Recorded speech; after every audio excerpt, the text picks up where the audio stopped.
السلام علیکم ناظرین، میرا نام علی رضا ہے اور آپ دیکھ رہے ہیں پاکستان ٹوڈے۔ آج ہم بات کریں گے بلاول بھٹو زرداری صاحب کا ایک انتہائی اہمیت کے حامل نہ صرف یہ کہ پاکستان کے پارلیمانی وقت نے مختلف اہم دورے اس وقت کیے جا رہے ہیں، بلکہ اقوام متحدہ میں بھی جو ہے ایک اہم اسپیچ جو ہے وہ کی گئی ہے۔ ساتھ پاکستان کا دو ٹوک واضح موقف جو ہے وہ رکھا گیا ہے، ساتھ ساتھ بھارتی جارحیت کے حوالے سے بالکل واضح طور پر بتایا گیا ہے۔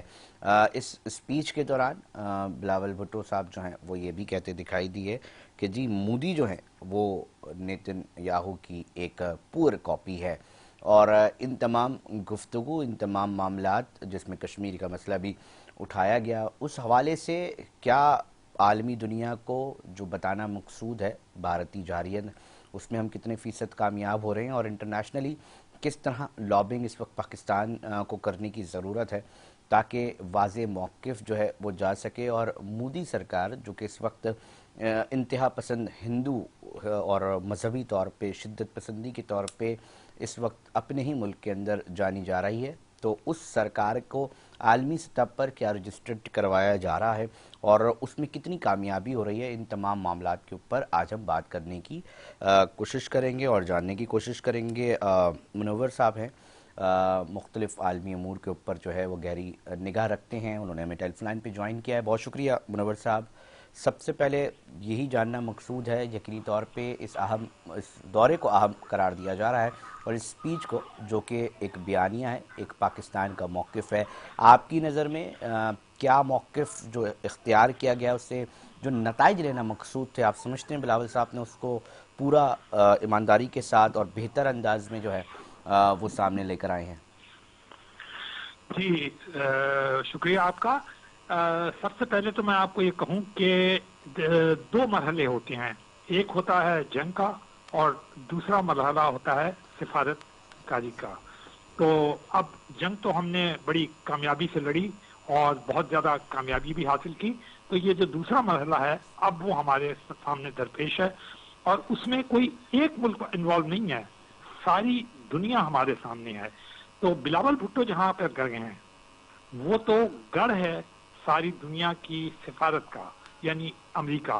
اور اس کی ایک اور بڑی اہمیت یہ ہے کہ صدر ڈونلڈ ٹرمپ نے اس جنگ کو بھی رکوانے میں بہت ہی بنیادی کردار ادا کیا، تو اس لیے وہ بہت ہمارے لیے اہم ہے۔ اور تیسری بات میں آپ کو ایک بات بتا دوں، جنگ سے اگر ہٹ کر بھی دیکھا جائے تو جو انہوں نے صدر ٹرمپ نے بات کی تھی، ٹریڈ کی بات کی تھی، اس نے کہا تھا پاکستانی لوگ جو ہیں وہ بہت خوبصورت چیزیں بناتے ہیں اور میں چاہتا ہوں کہ وہ چیزیں جو ہیں وہ ٹریڈ کے طور پر امریکہ میں آئیں اور ٹریڈ ہو، اور انہوں نے اس میں ہندوستان کا بھی ذکر کیا تھا کہ وہاں سے بھی ٹریڈ ہو۔ خیر وہ تو بات کی بات ہے، لیکن پہلی بات تو یہ ہے کہ امریکہ۔ تو اب سوال یہ پیدا ہوتا ہے کہ جو بلاول بھٹو صاحب گئے ہیں، تو بلاول بھٹو کا آپ کو پتا بیک گراؤنڈ ہے، وہ بہت اچھا ہے، وہ پہلے اسی حکومت کے اندر، انٹرم گورنمنٹ کے اندر فارن منسٹر بھی رہ چکے ہیں اور انہوں نے کافی وزٹس کیے ہیں، تو ان کی جان پہچان، ان کا جو حلقہ احباب ہیں، خاص طور پہ امریکی جو میٹر کرتے ہیں نا، جو پاور بیسز ہیں، اس کے اندر اچھا ہے۔ اور لیکن ان کے ساتھ جو خاص طور پہ ہنا ربانی کھر گئی ہیں، وہ بھی بہت ہی ایکسپیرینس قسم کی ڈپلومیٹ ہیں اور فارن افیئرس کو بہت عرصے تک بہت اچھی طریقے سے انہوں نے پیپلز پارٹی کے دور میں چلایا، لوگ ان کی بڑی تعریف کرتے ہیں، بہت ان کا ذکر آتا ہے۔ تو اس کے بعد انہوں نے جو یقینی بات ہے جو ہمارا جو موقف تھا وہ یہ تھا کہ اس جنگ میں بھارت نے جارحیت کی ہمارے ساتھ، اس نے پہل کی، سب سے پہلے تو سندھ طاس کا معاہدہ جو اس نے منسوخ کیا، اور پھر اس کے بعد وہ نہ صرف یہاں تک نہ رہا بلکہ وہ حملے پہ اتر آیا، جس پہ اس کو ایک منہ توڑ جواب مل گیا۔ تو بلاول بھٹو صاحب نے یہ ساری چیزیں جو ہیں بڑی وضاحت سے، آپ نے دیکھا ہوگا مختلف فورمز کے اوپر بڑی وضاحت کے ساتھ جو ہیں وہ بڑی کھل کر بیان کی۔ انہوں نے انٹرویوز بھی دیے، انہوں نے ایڈریسز بھی کیے، انہوں نے اقوام متحدہ میں بھی وزٹ کیا، انہوں نے جو امریکی سینیٹرز اور وہ تھے کانگریس مین، ان سے بھی ملاقات کی، اور جو باہر شخصیتیں جو کہ انفلوئنس کرتی ہیں امریکی گورنمنٹ کی پالیسیز کو، اس کو انہوں نے بہت وضاحت سے بیان کیا، اور ان کو پوری گائیڈنس جو تھی وہ یہاں سے وزیر اعظم کی طرف سے ملی ہوئی تھی. تو بالکل وہی لائن انہوں نے فالو کی، وہی لائن انہوں نے ٹو کی جو کہ انہیں کرنی چاہیے تھی. یعنی انہوں نے دو باتیں بتا دی بڑی واضح طور پہ. ایک، پاکستان کو کسی طور پر بھی دبایا نہیں جا سکتا طاقت کے بل کے اوپر، چاہے وہ طاقت کنونشنل فورس کے اندر ہو یا نان کنونشنل فورس کے اندر ہو، اور ہم نے اسے میدان جنگ میں ثابت کر دیا ہے.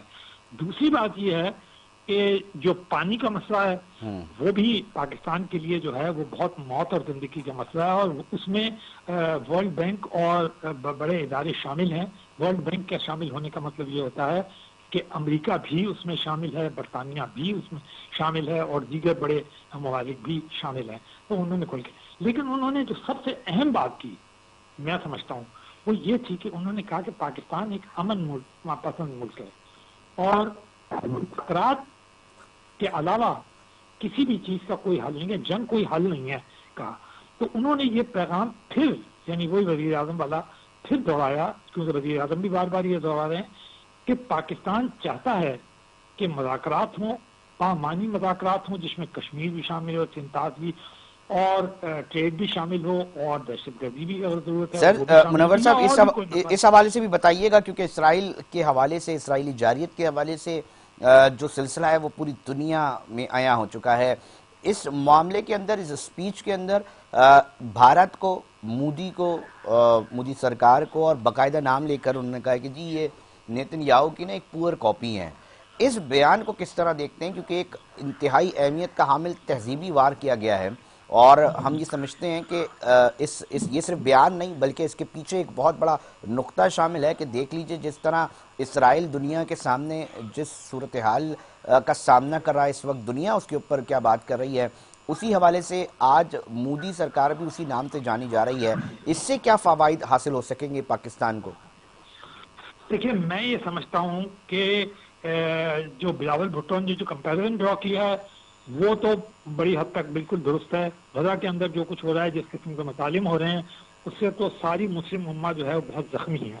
اور یقینی بات ہے پاکستانی لوگ جو ہیں وہ اس معاملے میں نہ صرف زخمی ہوئے ہیں، بہت دل گرفتہ ہیں، اور بہت ہی درد بھی ہے انہیں، اور ان کا پورا سپورٹ بھی ان کے ساتھ ہے، غزہ کے لوگوں کے ساتھ. تو جہاں تک اس بات کا تعلق ہے کہ انہوں نے اس کو بھی اٹھایا، یہ بالکل انہوں نے درست کام کیا. کوئی بھی فورم ہو، یہ ہمارا فرض بنتا ہے، ساری دنیا میں یہ ہو رہا ہے کہ غزہ کے اندر جو مظالم ہو رہے ہیں ان کو اسٹاپ ہونا چاہیے. لیکن میں جس چیز کو میں سمجھتا ہوں، میں یہ ہمیشہ کہتا ہوں، آپ کے پروگرامز ہوں یا کہیں کے ہوں یا لکھتا ہوں میں، تو ایک بات میں ہمیشہ کہتا ہوں کہ دیکھیے، پاکستان کو بالکل فرسٹ ہونا چاہیے. جب ہمارے معاملات آتے ہیں تو ہمیں سب سے پہلے ہمارا ہی معاملہ ڈیل کرنا چاہیے. تو میرا خیال یہ ہے کہ جو سارا فوکس ہے یہ بالکل اچھا ہے کہ آپ ضرور ان کے ہمدردی میں اور ان کے موقف کو سامنے لائیں، لیکن جو ہمارا معاملہ ہے، پاکستان کا معاملہ ہے، پاکستان بھی کسی کم آزمائش سے نہیں گزر رہا. بالکل. پاکستان اقتصادی طور پہ بھی کمزور ہے. پاکستان IMF کے پروگرام لیا جا رہا ہے. یہاں پہ مہنگائی ناقابل برداشت ہے، یہاں پہ ان امپلائمنٹ ہے، اور دوسرے بہت سارے مسائل ہیں. کوئی ہم ایک دم سے کوئی وہ نہیں سپر پاور تو نہیں ہو گئے ہیں. یہ ہم نے ثابت کر دیا ہے کہ ہم بھارت کے سامنے دبنے والے نہیں ہیں. لیکن ہمیں ہمیشہ اپنے معاملات کو جو ہے نا پہلے فوکس کریں، کیونکہ اگر ہم مضبوط ہوں گے، ہم طاقتور ہوں گے، تو پھر ہم اپنے سارے بھائیوں کی مدد کر سکتے ہیں، سارے مسلم امہ کی مدد کر سکتے ہیں. اور پہلے ہمیں خود اپنے آپ کو پاؤں میں کھڑا ہونا پڑے گا. منور صاحب میرے ساتھ ہی رہیے گا. اکرم شاہ صاحب ہیں، ہم نے امریکہ سے ہمیں جوائن کر چکے ہیں. اکرام شاہ صاحب تھوڑا سا اس حوالے سے بھی بتائیے گا، اس وقت امریکی جو اوورسیز پاکستانی ہیں وہ جو پاور کوریڈورز میں موجود ہیں وہ اس تمام صورتحال کو کس طرح دیکھ رہے ہیں؟ بالخصوص بلاول زرداری صاحب کی جو اسپیچ ہوئی ہے یونائٹڈ نیشن میں اور دنیا سے مخاطب کیا ہے انہوں نے، کیا پاکستان کا مقدمہ بہتر انداز میں عالمی سطح پر سفارتی طور پہ اچھا لڑا جا رہا ہے اس پہلگام واقعے کے بعد اور بھارتی جارحیت کے بعد؟ جی بالکل. جو جس انداز میں بلاول بھٹو صاحب نے اس چیز کو ہائی لائٹ نہ صرف کیا بلکہ جس طرح سے انہوں نے آر ایس ایس کی اور بی جے پی کی پالیسیز کو بھی بے نقاب کیا، تو نہ صرف جو انٹرنیشنلی جو کافی ایکٹیو لوگ ہیں وہ اس کو بڑی گہری نظر سے دیکھ رہے ہیں، بلکہ اس چیز میں انہوں نے دو چیزیں تو واضح کر دی. ایک تو اسرائیل کی جو پالیسیز جو مودی فالو کرنے کی کوشش کر رہے ہیں یا ان کو کمپیئر کیا اس کے ساتھ کہ یہ ان کی بھی سوچ ویسی ہی ہے. تو اس میں تو کوئی شک نہیں ہے کہ مودی نے جو ہے مودی سرکار نے جو کچھ بھی کیا وہ اس کو فالو کرتے ہوئے، لیکن بلاول بھٹو کے حد تک یس انہوں نے کوئی شک نہیں کہ بہت بہترین انداز میں پاکستان کی نمائندگی کی، بہترین انداز میں اس چیز کو دنیا کے سامنے لائے کہ جو بھارت کا چہرہ ایک پورا بے نقاب کیا. اکرام صاحب مجھے اس حوالے سے بھی آگاہ کیجئے گا، جس طرح منور صاحب فرما رہے تھے کہ جی امریکہ ایک طاقتور ایوان ہے جہاں پر پوری دنیا ادھر سے مذاکرات کا ایک پہلو نکالتی ہے، جس طرح فرما رہے تھے کہ جی دو ملکوں کی جنگ پاکستان بھارت کے اندر ٹرمپ صاحب نے بڑا ایک کردار ادا کیا اہم.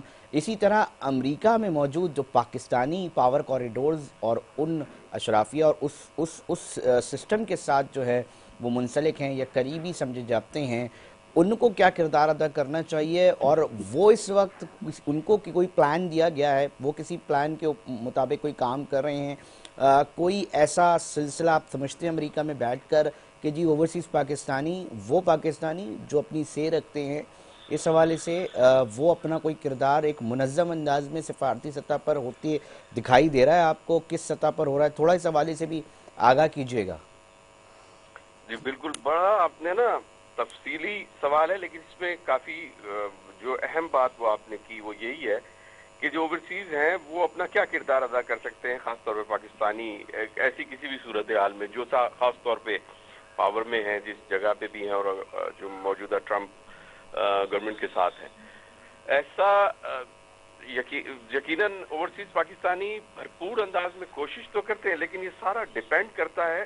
جیسے بلاول صاحب ابھی آئے تشریف لائے، انہوں نے اپنا کردار ادا کیا بہترین انداز میں، لیکن اتنا کر نہیں پاتے اوورسیز پاکستانی جس انداز میں چاہیے کرنا، یا کہہ لیجئے کہ پاکستان کی گورنمنٹ چاہے وہ کوئی بھی ہو. مطلب لابنگ انٹرنیشنلی آپ کا ایک مدعا آ گیا. اکرام صاحب میں منور صاحب آپ کے پاس دوبارہ آتا ہوں. انٹرنیشنلی لابنگ دنیا کرتی ہے، لابنگ اپنے ملک کی سطح پر اپنے معاملات کو بہتر انداز میں چلانے کے لیے، اپنے مفادات کا تحفظ کرنے کے لیے. آپ سمجھتے ہیں منور مرزا صاحب کہ لابنگ ہم انٹرنیشنلی کس طرح کر رہے ہیں، اور اگر ہم اس بہتر انداز میں نہیں کر پا رہے تو ہمیں کس لائن کو فالو کرتے ہوئے آپ کیا سمجھتے ہیں کہ یار یہ چیزیں کرنی چاہیے علی رضا، اس کے بعد ہم یہ نتائج حاصل کر سکتے ہیں؟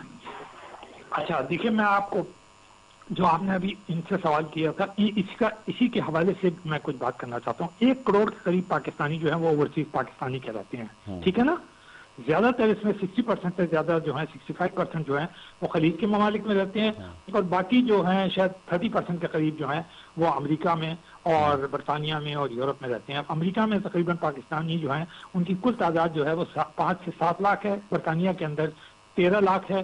اور دوسری بات میں یہ کہنا چاہتا ہوں، میں کسی اس میں نہیں کہہ رہا، لیکن مجھے کہہ دینا چاہیے، کچھ کہتے ہیں جو ہیں کھل کے بات کرنی چاہیے. کیا خیال ہے آپ کا؟ بالکل بالکل، میں چاہتا ہوں کہ کھل کے بات ہو. کہ آپ نے دیکھا ہوگا کہ جو اوورسیز پاکستانی وہاں گئے اور وہاں جا کے سیٹل ہوئے، انہوں نے اپنا وہ مکان نہیں پیدا کیا، برطانیہ میں بھی نہیں کیا اور نہ ہی امریکہ میں پیدا کیا، نہ یورپ میں پیدا کیا، جو کہ ہمارے دشمن ملک بھارت نے کیا. میں یہی دیکھیں نا، یہی منور صاحب میں اسی پوائنٹ کی طرف لے کر آنا چاہ رہا ہوں. پلیٹ فارم دیکھیں تو دیکھیے یہ چیزیں جب آپ کے پاس پیسہ ہوتا ہے اور اربوں خربوں ڈالر آپ کرتے ہیں تو امریکہ کوئی کسی کا چاچا ماما تو لگا ہوا نہیں ہے کہ وہ بیٹھا رہے گا کہ آپ کہے گا کہ جی چونکہ آپ نے یہ کر دیا تو اس لیے میں آپ کو نہیں. وہ تو یہ دیکھتے ہیں کہ ہمارے کو فائدہ کہاں ہونے لگا ہے. تو اگر آپ پاکستانیوں سے زیادہ بہتر کام لینا چاہتے ہیں تو پھر ہمارے پاکستانی ایسے ہونے چاہیے جو کہ بہت ہائیلی اسکلڈ ہوں. سر اسکل کے ساتھ پیچھے بیکنگ بھی ہو ریاست کی. کیا آپ سمجھتے ہیں کہ ہمارے سفارتی جو انتظامیہ ہیں، سفارتی افراد ہیں جو سفارت خانوں میں موجود ہیں، وہ اتنا پلان کر کے چیزوں کو میچور کر رہے ہیں کہ جناب ہمارا کمرشل اتاشی دیکھ رہا ہو کہ ہمارے دیگر ملکوں میں تجارتی معاملات کس طرح چل سکتے ہیں بہتر انداز میں، اور دیگر جو کنسرن ڈپارٹمنٹس ہوتے ہیں ایک ایس او پی دی جائے، ایک پلان دیا جائے کہ جناب ہمیں 10 سال کا یہ پلان ہے، دنیا بھر سے ہمیں یہ نتائج حاصل کرنے ہیں، کیا ہم دیکھ سکیں، اور پھر 5 سال ہر سال اس کی ریویو ہو رہی ہو. کوئی اس طرح کا پلان ڈسکس ہوتا ہے؟ کیا پتہ مجھے نہیں پتا ہو، آپ کو پتا ہو سر. کوئی ریاست دنیا بھر سے معاملات کرنے کے لیے کوئی ایک اسٹریٹجی پلان کر کے بیٹھی ہوئی ہے یا نہیں بیٹھی ہوئی سر؟ اس حوالے سے ذرا آگاہ کر دیے گا.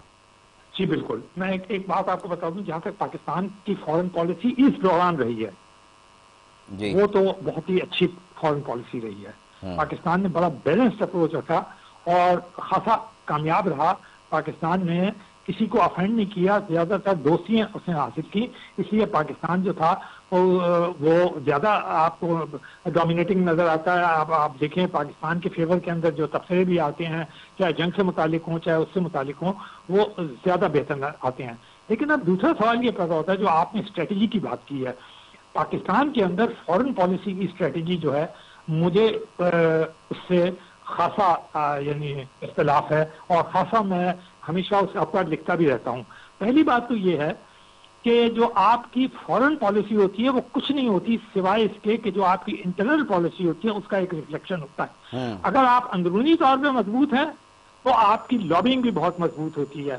آپ کو لوگ قدر کی نگاہ سے دیکھتے ہیں. یہ جو بار بار ایک لفظ کہا جاتا ہے نا کہ پاکستانی پاسپورٹ کی کوئی قدر نہیں ہوتی، تو پاکستانی پاسپورٹ کی قدر کون کروائے گا؟ کیا وہ جو جانے والا کروائے گا، یا وہ جو اوورسیز پاکستانی باہر رہتے ہیں وہ قدر کروائیں گے؟ نہیں.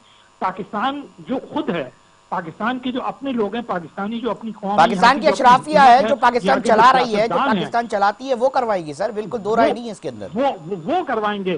تو جب وہ اتنی مضبوطی دکھا دیں گے، ایسی پالیسیز بنائیں گے، ایسی اقتصادی پالیسیز بنائیں گے، ایسی کامیاب پالیسیز بنائیں گے، اور وہ گراؤنڈ پہ نظر آئیں گی، تو پھر آپ منور صاحب افسوس پتہ کیا ہوتا ہے، میں دیکھیں میں اوورآل منور صاحب اوورآل نا میں بہت شاندار بات کر رہا ہوں کہ جناب اس وقت جو جنگی سطح کے اندر باتیں ہوئیں اور جس طرح چیزیں چلی وہ بہت شاندار بہترین، اس پہ بات نہیں کرے، مگر ایک جنرلائز ایک پالیسی بنتی ہے ریاست اپنے آپ کو آگے بڑھانے کے لیے.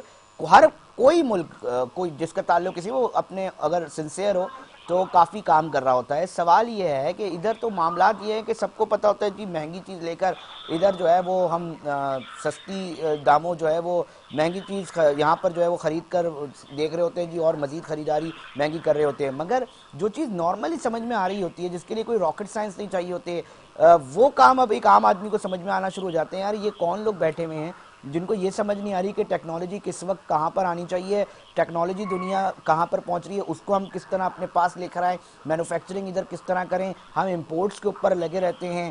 مطلب جو برینز ہیں ان کا ہم بہتر انداز میں یوٹیلائزیشن کیسے کر سکتے ہیں.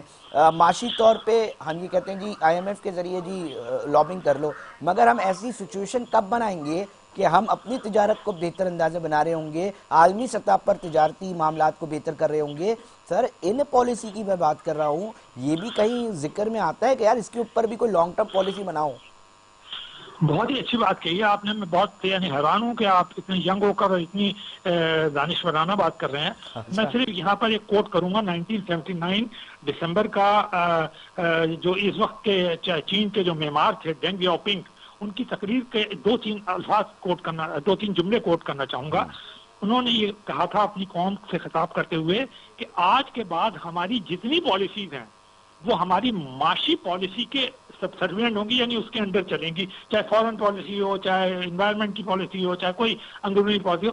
ہمیں صرف ایک کام کرنا ہے، یہ کرنا ہے ترقی، زیادہ سے زیادہ مال پروڈیوس کرنا ہے، دنیا بھر کے اندر بیچنا ہے، اور لوگوں کو اس سے امپریس کرنا ہے. اپنے امپریس کس چیز سے کرنا ہے؟ دیکھیے آپ امپریس کرتے ہیں کسی ٹھوس چیز سے، باتوں سے، بیانات سے اور لمبی لمبی باتوں سے کوئی کام نہیں ہوتا. تو ہمارے ہاں ایک جو خراب عادت ہے وہ یہ ہے کہ ہم بیانات تو بہت دیتے ہیں، بڑی اسکالرلی باتیں کرتے ہیں. ہمارے یہاں اسکالرلی قسم کے وہ بھی بہت ہیں جو یہ بتاتے رہتے ہیں کہ یہ کرنا چاہیے، وہ کرنا چاہیے. جو گزر گئے وہ بھی اب بتاتے ہیں، کل بھی بتاتے تھے، آج بھی بتاتے تھے، لیکن انہوں نے خود اپنے زمانے میں کچھ نہیں کیا. آپ نے بالکل صحیح فرمایا. تو اب صورتحال یہ ہونی چاہیے ہمیں، ایک طرف قوم کو رات لگ کے سارے آواز جو ہیں بالکل اگر اپنے دوست قریبی دوست چین کی طرح فالو کریں، اور دنیا میں ساؤتھ ایسٹ ایشیا کو دیکھ لیں، وہ بھی یہ اسی طرح کرتے ہیں.